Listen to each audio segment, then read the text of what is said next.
እዚ ሬድዮ ድምፂ ኣሜሪካ እዩ ብ25 22 31 ሜትር ባንድ ሓፂር ማዕበል ብሳተላይት ቪኦኤ 24 ብኢንተርኔትን ፌስቡክን ኩሉ ሻዕ ምሸት ካብ ዋሽንግተን ዲሲ ብቐጥታ ዝመሓላለፍ መደብ ቋንቋ ትግርኛ ሕዚ ጀሚሩ።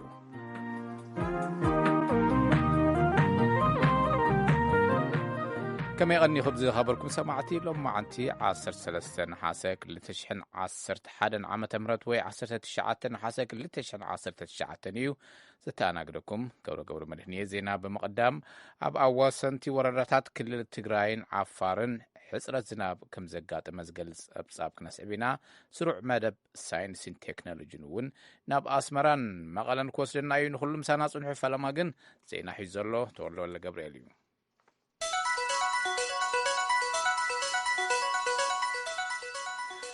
سلام كلامي تقنيو على زينا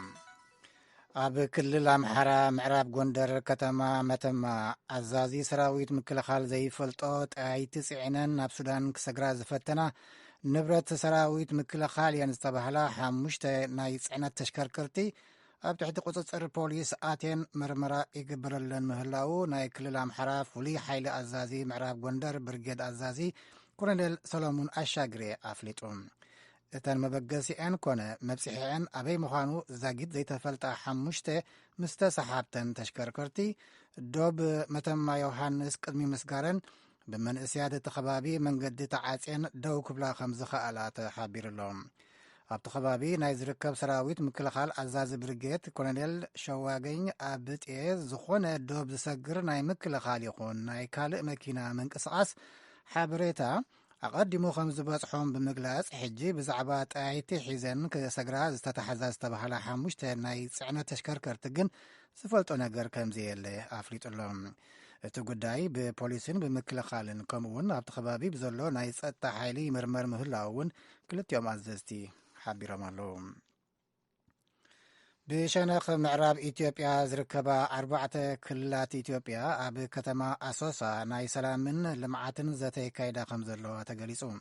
تزتي ناي قربا بتي خلطات ناي حبار سلامن لمعاتن مسلات زحالنا مخانو ناي بنيشانقول قمزن أوروميان كلطات ناي حبار ناي سلامن لمعاتن متحبابري بيصحفة أفليتون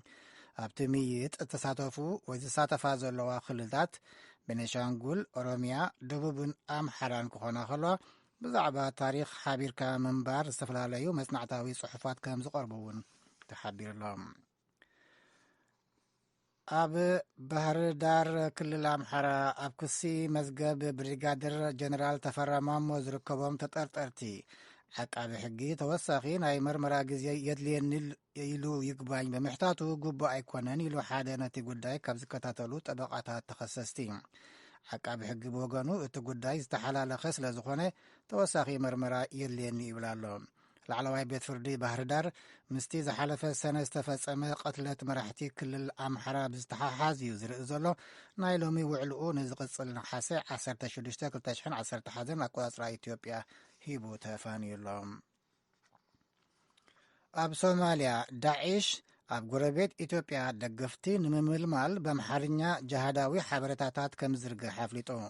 تنتاني تكال مصنعتي سحان مات برايدن آيسيس نتي أب إثيوبيا زلو عليتاوي قنصي مزميزو نمسلمان إثيوبيا خركب يفتنا اللو يبل بزعبازي كاب بيت صحفات قدما منستر إثيوبيا رئيتو نمسمع تفتينو أي ترخبن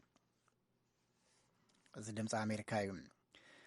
بريزيدنت سودان زنبرة عمر البشير لومي أبي كارتوم بيت فرد قريبو وعيلو بخصي بلشونا زحالة ميازيا بوتهدراوي مراحتي استعالوا بشير مليونات ناي وصعي بات إراحيزو بمصنحي وتخصيص زلو نسو نتي جنزب كاب سعودي عرب بكاش كم تقبلو نمرمرتي نجير اللوم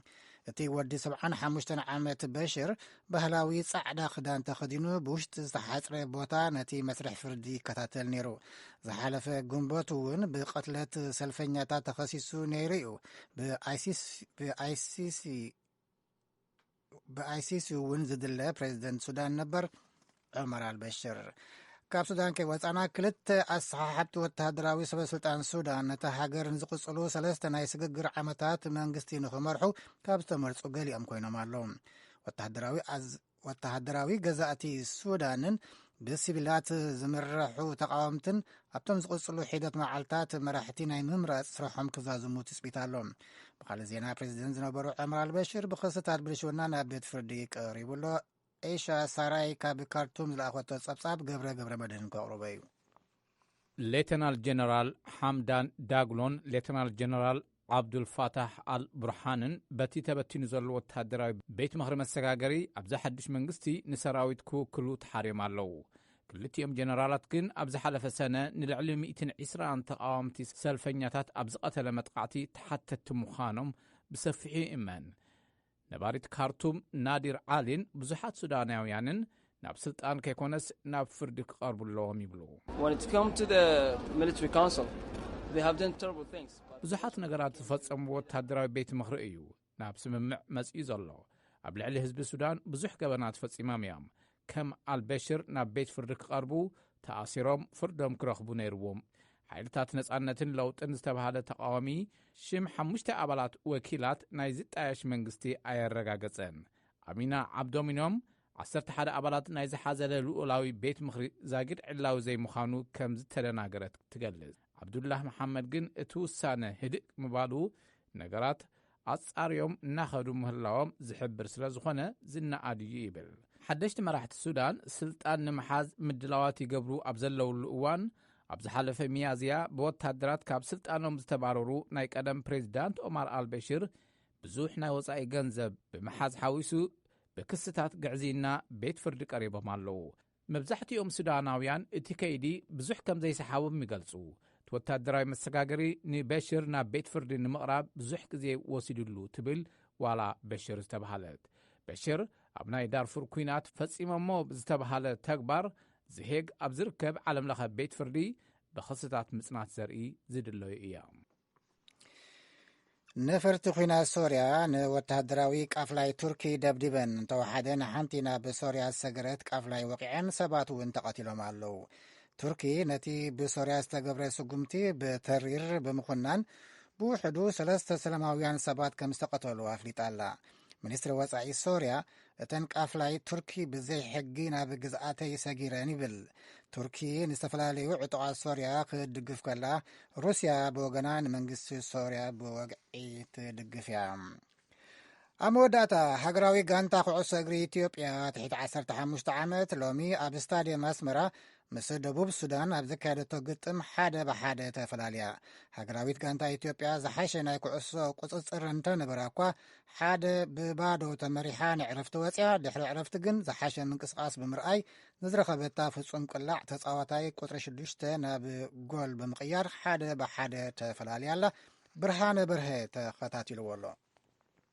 16 ሰነ 2019 ኣብ ኣስመራ ዝተጀመረን 10 ሃገራት ማእከላይን ምብራቕን ኣፍሪቃ ዝሳተፋሉ ዘለዋ ግጥም ኩዕሶ እግሪ ትሕቲ 15 ዓመት ቀዳም 17 ሰነ ኢትዮጵያ ምስ ኡጋንዳ፣ ሩዋንዳ ምስ ደቡብ ሱዳን ኣብ ዝገበርኦ ቀዳማይ ፀወታ ኡጋንዳ ንኢትዮጵያ፣ ሩዋንዳ ንደቡብ ሱዳን ብተመሳሳሊ ውጽኢት 3-0 ስዒረን። ሰንበት 18 ሰነ ኣብ ዝተኻየደ ናይ ቀዳማይ ምድብ ካልኣይ ፀወታ ኬንያ ንሱዳን 4-0፣ ሩዋንዳ ንሶማሊያ 2-1 ብምስዓር ኬንያን ሩዋንዳን ናብ ፍርቂ ፍጻሜ ናይ ምሕላፍ ዕድለን ኣስፊሐን። ሎሚ 19 ሰነ ኣብ ዝተኻየደ ካልኣይ ምድብ ካልኣይ ፀወታ ኢትዮጵያ ምስ ደቡብ ሱዳን 1-1 ተፈላለያ። ሃገራዊት ጋንታ ኢትዮጵያ ዝሓሸ ናይ ኩዕሶ ቁፅፅር እንተነበራ እኳ ናብ ጎል ክትቅይሮ ብዘይ መሃላ ቅድሚ ዕረፍቲ 1-0 ተመሪሓ ክትወፅእ ተገዲዳ። ድሕሪ ዕረፍቲ ዝሓሸ ናይ ኩዕሶ ቁፅፅርን ተደጋጋሚ ፈተነታትን ድሕሪ ምግባር ፀወታ ኣብ ምውድኡ ንዝረኸበታ ፍጹም ቅላ ቁጥሪ 6 ተፃዋታይ ኢዩኤል ፋሲል ናብ ሸቶ ብምቕያር 1-1 ተፈላለያ። ብኻልእ ፀወታ ኡጋንዳ ንታንዛንያ 2-0 ኣፋንያታ። ጽባሕ ኤርትራ ምስ ሱዳን፣ ኬንያ ምስ ቡሩንዲ ክጻወታ እየን። ሃገራዊት ጋንታ ኢትዮጵያ ረቡዕ 21 ሰነ ምስ ሩዋንዳ ክትጻወት እያ። ብርሃነ በርሀ ንድምፂ ኣሜሪካ ካብ ኣስመራ። ሓፈሻዊ ዜና በዚ ተፈጺሙ ኣሎ። ናብ ዝቐጽል መደባትና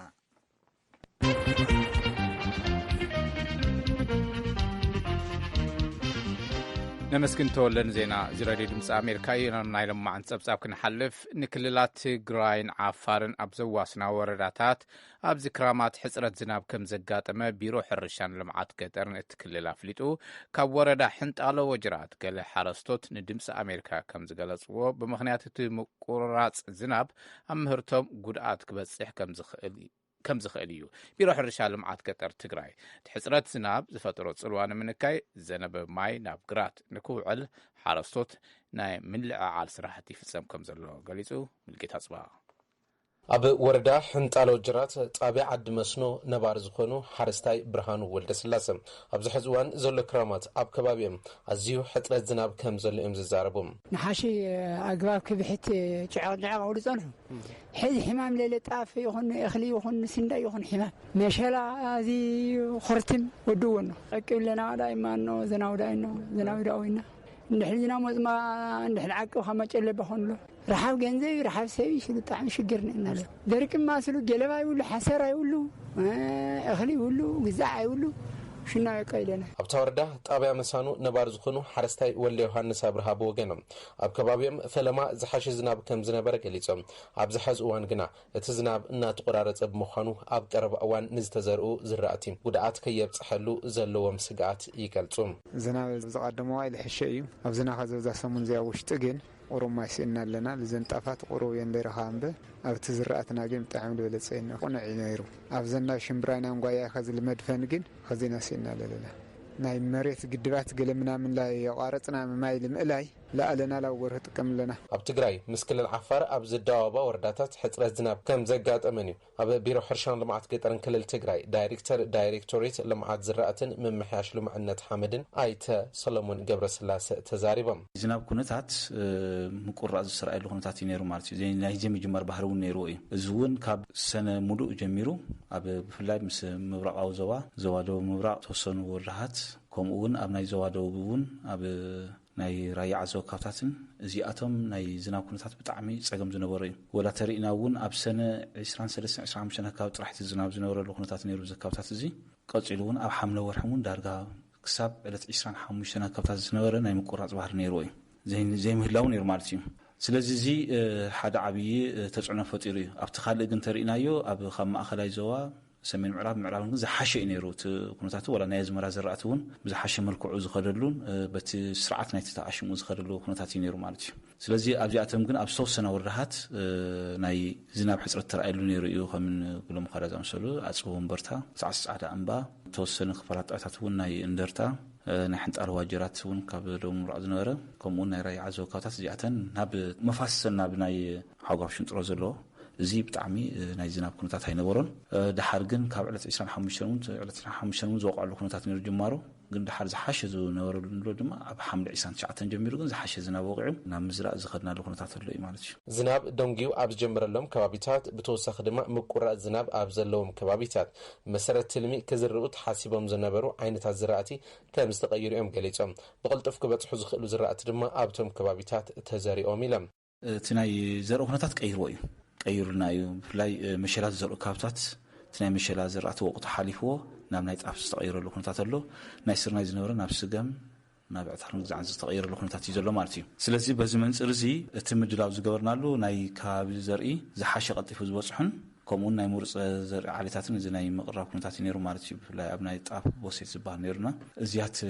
ናብ ምድላው ናእቲና እቲ ዝራእ ዘሎ ሕዚ ቀልጢፎም ዝባፅሑ ናይ ጣፍ ዓሌታት እናተዘርኦም ዘለዉ ናይ ብነ ዝበሃል ዓሌት ቀልጢፎም ዝባፅሑ ናይ ከባቢ ኣለዉ ንሶም ናብ ስገምን ኢና ኣዲምና ዝራእ ዘሎ ማለት እዩ እቲ ምቁራጽ ዝናብ ክቕጽል ከም ዝኽእል ናይ ሜቴሮሎጂ ትንበያ ብምህላው ዝዘነበ ዝናብ ድማ ናብ ግራት ክውዕል ንምግባር ህዝቢ ናይ ምልዓል ስራሕቲ ንፈጽመለና ድማ ኢሎም ናይ ትግራይ ከባቢ ተሪኢኻዮ ዝናብ ዝወፀሉ ቀልጢፉ ሕዚ ቀልጢፉ ደንጊ ዝኣትውን ቀልጢፉን ዝወፅን ዘሎ እቲ ኩነታት ናይ ሜቴሮሎጂ ዘሎ ሓበሬታ ስለዚ ኣብ እኽሊ መሓዝ ክኸውን ከሎ ግዜ ኣብ መዓም ክሕዝ ከሎ ግዜ ናይ ምውፃእ ባህሪ እዩ ዘለዎ እዚ ወላ ኮይኑ እውን ኣብቲ ሕፅረትን ሕዚ እውን ናይ ምቁራጽ ባህሪ የርኢ ኣሎ سئلوا التغريق الله أنا 4 معرض حزب كابتات قاعد زلنا علت مالتي أنا 4 معرض كنز تقارص اللي إزالت زناب كنتات مالتي ስለዚ ኾነ እቲ ናይ ጠልም ዕቃብ ስራሕቲ ኢና ንሰርሕ ዘለና ተሓበርታና ሃብና ናይ ጠልም ዕቃብ ስራሕቲ ካብ ዝተፈላለዩ መፋሰሳት ከኣቱ እንደገና ኣብግራት ውሽጢ እውን ናይ ታይርጀራትን ናይ ገፊሕ ድግሩን ክትቀሙ ተሓበርታታት ዝወሃብ ዘሎ ንሱና ተሰርሐሉ ዘሎ ኩነታት እዩ ዘሎ ማለት እዩ ክንጥቀመሉ ዝግበአና ናይ ጠልም ዕቃብ ስራሕቲ ብፍላይ ተደረቕቲ ካብታት ኢና ንላዓል ዘለና ተቐጢፎም ዝባፅሑ ዝራእቱን ክዝርኡ ናይ ማይ መሓዝ ክእለትና እውን ብዝለዓለ መንገዲ ንኸደሉ ኣለና ማለት እዩ ኣብ ትግራይ ኣብ ዝክራማት ካብ ዝራእቲ ክርከብ ዝተተለመ 25 ሚልዮን ኩንታል ምዃኑ ዝገለጹ ኣይተ ሰለሞን በቲ ዘሎ ሕፅረት ዝናብ ግና ካብቲ ትልሚ ዝወሓደ ክርከብ ይኽእል ኢሎም ዋና ዝሓዝናዮ ለዘበን 1.2 ሚልዮን እዩ ሄክታር ዝራእቲ ተባሂሉ ተታሒዙ ነይሩ ስጋሕ እዚ 1.17 ሚልዮን ተዘሪኡሎ ማለት እዩ ስለዚ ትዋና ሒዝና ዝነበርና ድማ ትልምና 1.2 ሚልዮን ክነልምዕ ከለና ናብ 25 ሚልዮን ኩንታልና ክንረክብ ተባሂሉ ሒዝና ነርና ሕዚ ግን ብፍላይ ኣብተን ተደረቕቲ ካብታት ብርክት ዝበለ ናይ ዝራእቲ ምቅያር ስለ ዘምፀአ ናብቶም ትሕዝ ዝበሉ እቶት ዝህቡ እዮም ይቀይሩና ዘሎ ስለዚ እዚ ናይ ትሕዝ ዝበለ ዝቀይሮ ኣብቲ ሒዝና ዝነበርና ትልሚ ከቀይረና ግድን እዩ ክትሕቲ ይኸውን ታሕቲ ክኸውን እዩ 00 ግን ክትክንረክቦ ዝግበአና ነገር ግን ስጋዕቲ ክሳይና ካብ ጥራይ ዝኸውን እቲ ትሕዝ ዝበለ ናይ ግዴታ ስለ ዝኾነ ብኡ ይኸድ ስለዚ ናይ ምቕናስ ባህሪ ክህልዎ እዩ ሬድዮ ድምፂ ኣሜሪካ ሙልጌታ ጽባሃ መቐለም ነመስግን ሙልጌታ እዚ ካብ ዋሽንግተን ዲሲ ዝመሓላለፍ ዘሎ ሬድዮ ድምፂ ኣሜሪካ እዩ ናብ መደብ ሳይንስን ቴክኖሎጂን ክንሓልፍ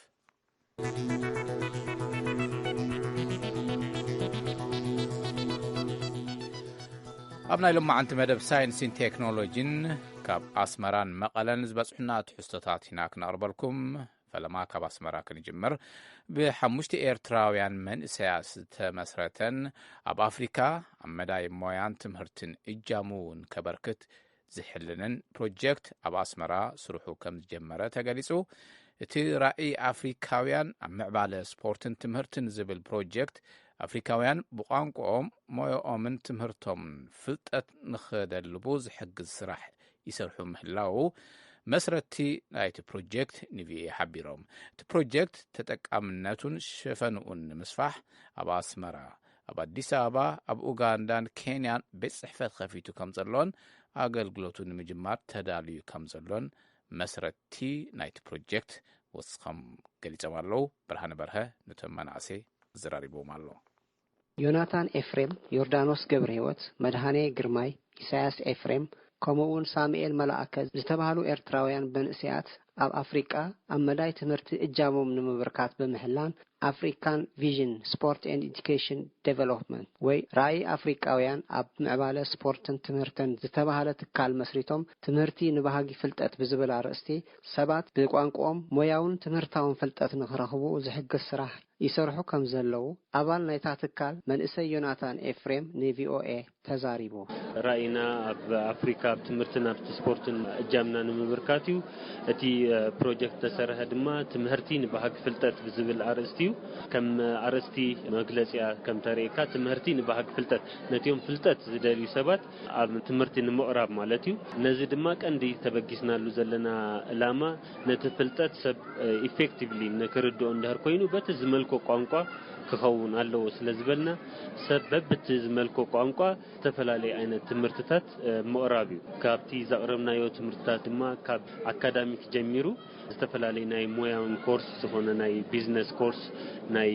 አይቲ ኮርስ ኤንድ ስፖርት ዴቨሎፕመንት ኣብ ስፖርተኛታት ጻዊጥና ዘዳለናዮ ኮርስ ማለት እዩ እዚ መደብ ንተማሃሮ ውሽጢ ሃገር ተባሂሉ ብቋንቋ ዓፋር ዝተጀመረ ከም ዝኾነን ምስ ግዜ ግን ካብ ሰባት ብዝተዋሃቦም ርእይቶ ነዚ መደብ ብዝተፈላለየ ቋንቋታት ንውሽጢ ሃገርን ጎረባብቲ ሃገራትን ተጠቃሚ ከም ዝኸውን ከም ዝገበሩ መንእሰይ ዮናታን ኤፍሬም ተዛሪቡ እቶም ነዚ ስራሕ ዘበገስና ኩላትና ኤርትራውያን ኢና እቲ ቀንዲ ኣተኪርና ክንሰርሓሉ ዝደለና ኤርትራ እዩ ኣብ 2011 ጀሚርና ኢና ነዚ ስራሕ ክንሰርሖ ጀሚርናዮ 2012 ኣብ ሳዋ ፌስቲቫል አሪናዮ ክቡር ፕሬዝዳንት ሃገር ኤርትራ ኢሳያስ አፈወርቂ እሱን ካልኦትን ዝሃቡና ርእይቶታት ብኩሉ ናይ ብሄርና ቋንቋ ደይ ትገብሮ ምስቲ ኣብ ዓሰብ ስለ ዝኾነናትና ዞባ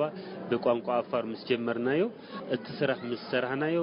አፋር ኣብ ጅቡቲ ዘሎን ኣብ ኢትዮጵያ ዘሎ ተጠቃሚ ከም ዝኸውን ምስራዕና ቋንቋ ዓረብ ስለ ዝነበረና ናይ ሱዳንን ሳውዝ ሱዳን ተጠቃሚ ከም ዝኾኑ ምስራዕና ኣነም ኣብ ኢትዮጵያ የተወሊደ ኣብ ትጋብ ሃይ ስኩልም ኣብ ኢትዮጵያ የተማሂረ ምዝ ሕጂ ድማ ተፈጢሩ ዘሎ ናይ ሰላም ሃዋው ንምንታይ ሃደር ባእተ ቋንቋታት ወሲክና ነዚ ዞባ ዘጠቃለል ደይ ንገብሮ ብምባል አምሃርኛ ኦሮምኛ ሶማልን ስዋሂሊን ወሲክና ብስፖርት ምስ ኬንያውያን ጽቡቅ ርክብ ስለ ዘለና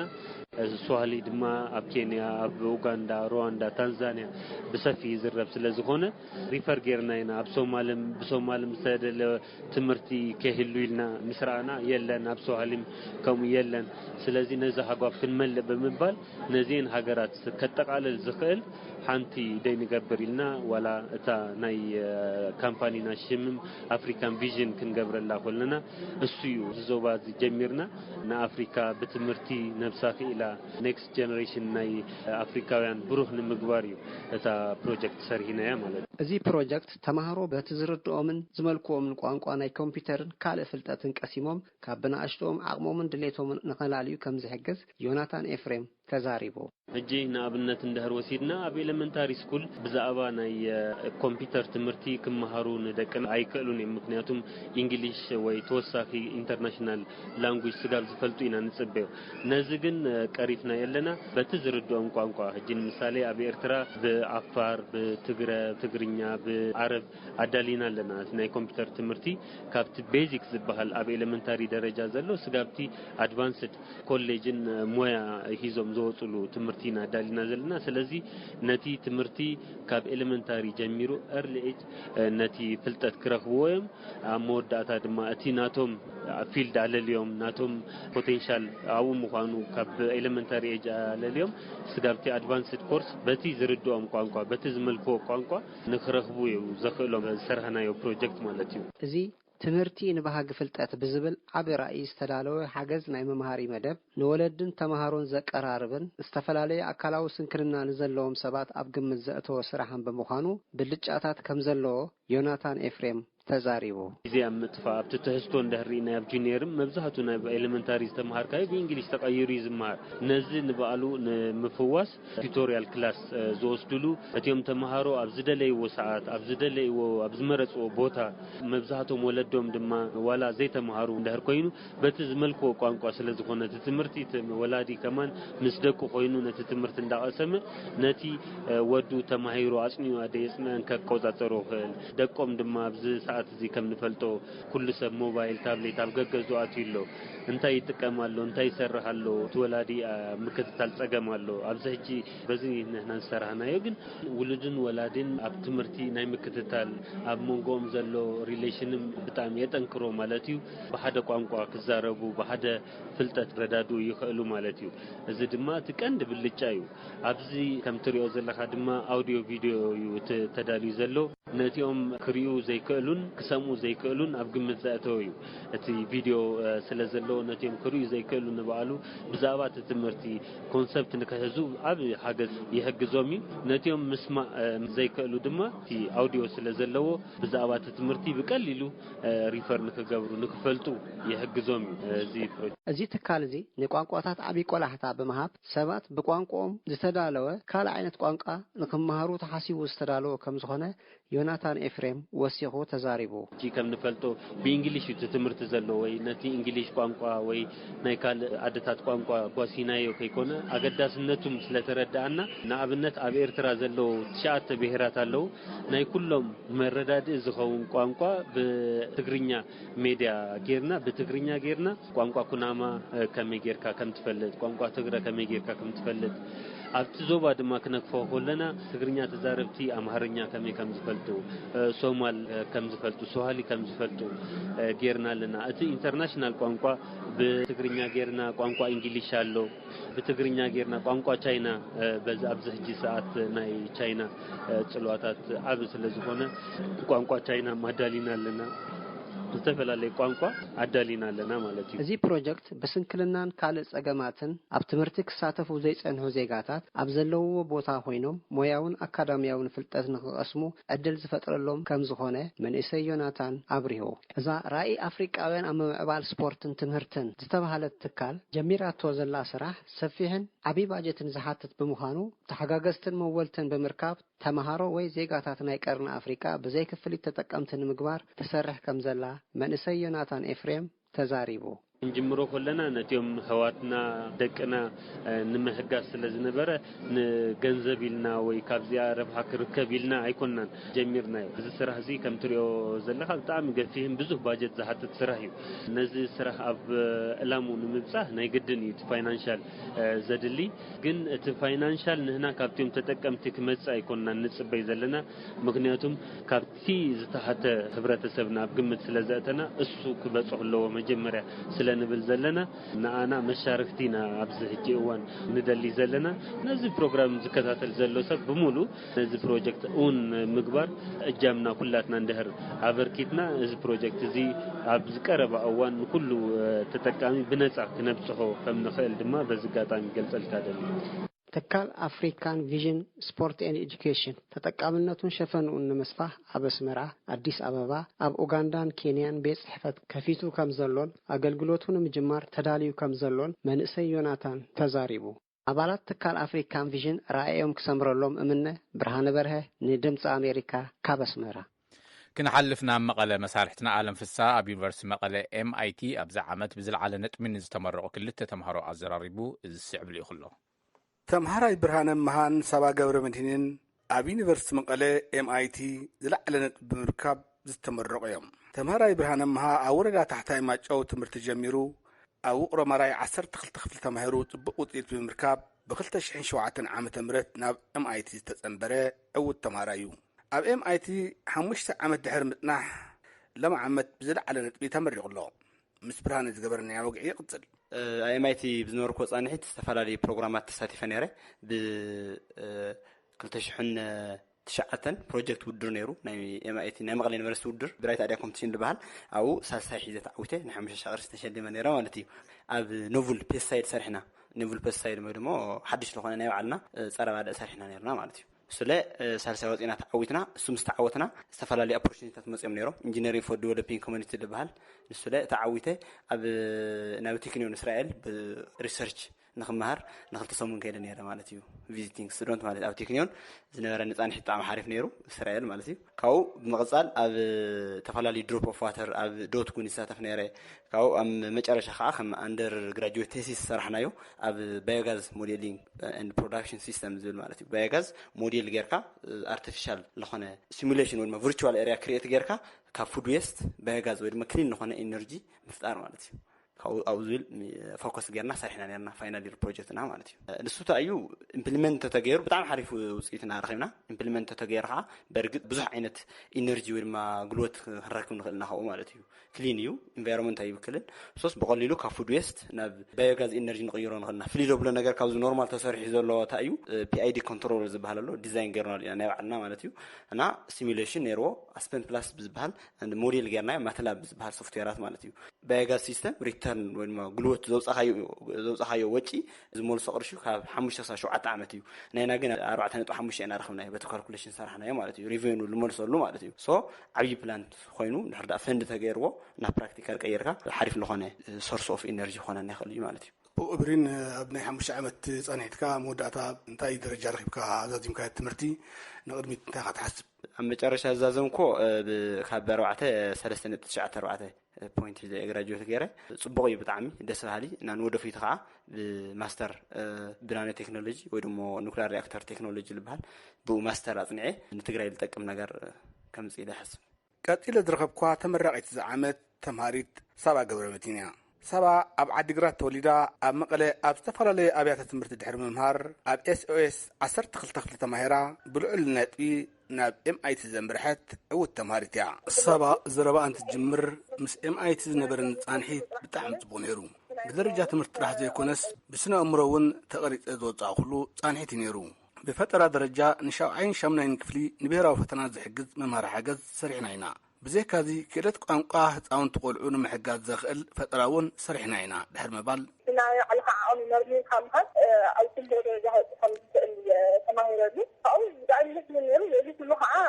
ወለድካ ዘለካ ውፅኢት ትሪኦም ክሕደሱ ከለዉ ዝገበ ፃዕሪ ተሳኺዕሎም ክሪኡ ከለዉ ካብኡ ንዓሊ ሓጎስ ትሪእዩ ዝተወሰነ ዝሓዝ ዓይነት ዕዛዘላ ሓደ ዓመት ትክክለኛ ክእለተ ወይ ከዓ ካብ ግድስ እንታይ ዓይነት ክእለተ ዝገበፅ ብደንብ ሻይን ዝገበረሉ ወይ ከዓ ብደንብ ዝሰርሐሉ ክትልፈሉ ለመጀመርያ ድሕሪ ምፅናዕ ማለት እዩ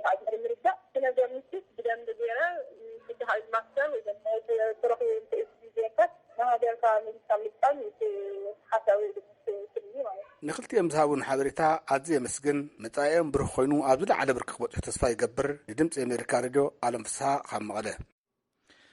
የመስግን ኣለብ። እዚ ሬድዮ ድምፂ ኣሜሪካ እዩ። ንሎማዓንቲ ርእቶታትኩም ኣይሓዝናን በዓል ሰማዕትና ጽባሕ ሰሉስ ክሳብ ንራኸብ ድሓን ሕደሩ ዝብለኩም ምስ ኩሎም መሳርሕተይ ብምዃን ገብረ መድንየ ሰላም ለይቲ።